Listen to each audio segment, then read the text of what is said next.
Hey everyone, Sean Smith here from PPC and I wanted to put together a quick video about 6 steps to a product relaunch that I'm doing on the PPC side. So we were out of stock for a product for a while and now we're in stock, and I just wanted to share the steps that I'm going through to relaunch the product with PPC.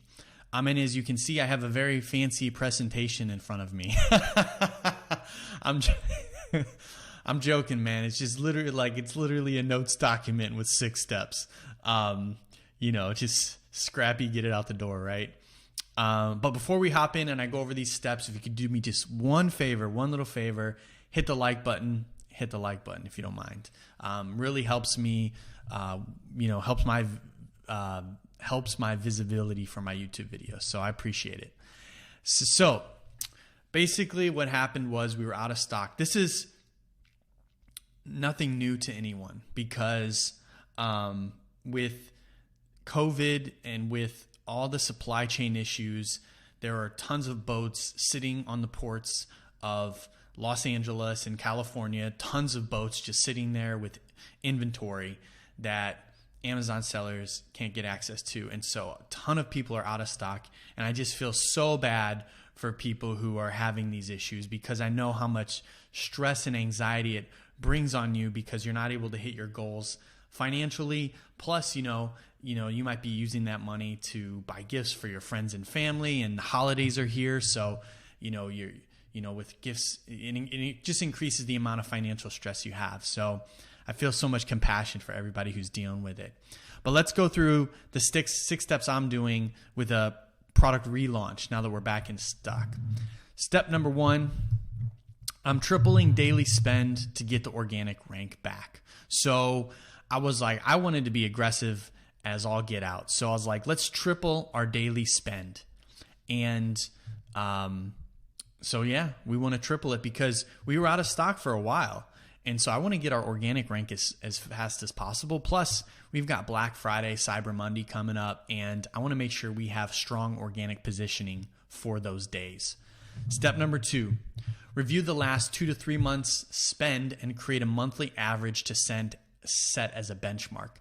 I just used the lifetime time frame in Advertising Console. I looked at the spend, found the last few months, and took number of spend divided by number of months, and it created a monthly average that I can then use, and then I can take that monthly average, multiply it by 3, and that's my target, my daily target.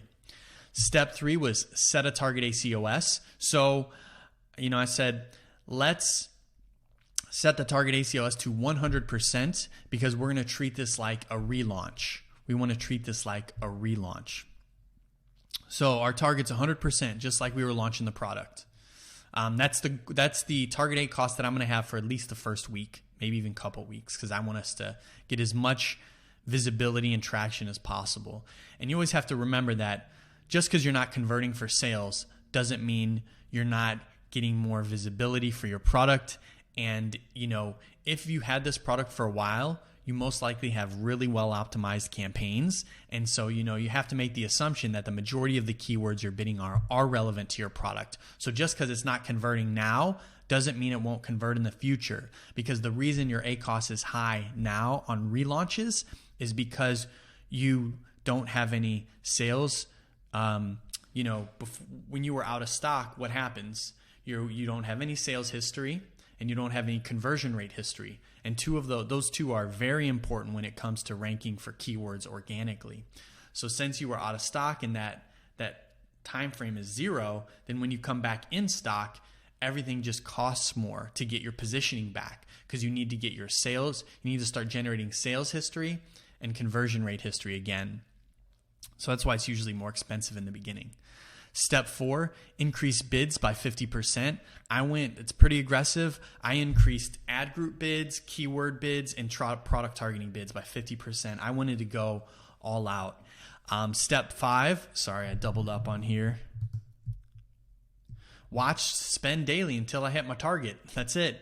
Log in once a day and look at yesterday's spend and then adjust accordingly. if you haven't hit that target, then find out why. For example, over the weekend, I was looking at the campaign manager and I didn't hit my target spend. My target spend was $7,500 a day for this product. And we were only hitting 4,000. But then I saw that a lot of our campaigns were running out of budget. So I just doubled those to see if that would help us get there to 7,500. So we'll see how it goes. But, look at ways to do that. If your campaigns are not running out of budget, then what you could do is maybe increase the bids. But I probably wouldn't, I'll be honest, if it's an established product that had well-optimized PPC historically, I don't even think you need to launch new campaigns or start new keywords or anything like that, because you want to, you have to assume that you've done a really good job in the past, right? So you just want those existing keywords and product targets to just float back to the top. So watch the daily spend. And step 6 is optimize. That's a whole nother video, guys. I won't go into that here. I don't know what your bid optimization systems look like, but this is what I'll be doing to basically, the goal here with this system right here is to get organic visibility back to where it used to be. We want to be ranking higher for these keywords. And then what we're going to do is our target AQOS in the first week or two is 100%. We want to dial that back to around 30-35%, which we will do over time. And it will happen in 2 ways: bid optimization, plus when we start to generate more organic sales for those keywords and we get better rank, ACOS tends to come down organically as well. It's like, I call it natural optimization that can happen as well. All right, guys, thank you so much for watching this video. If you want to work together, head on over to ppcamsaccelerator.com, and I will talk to you later.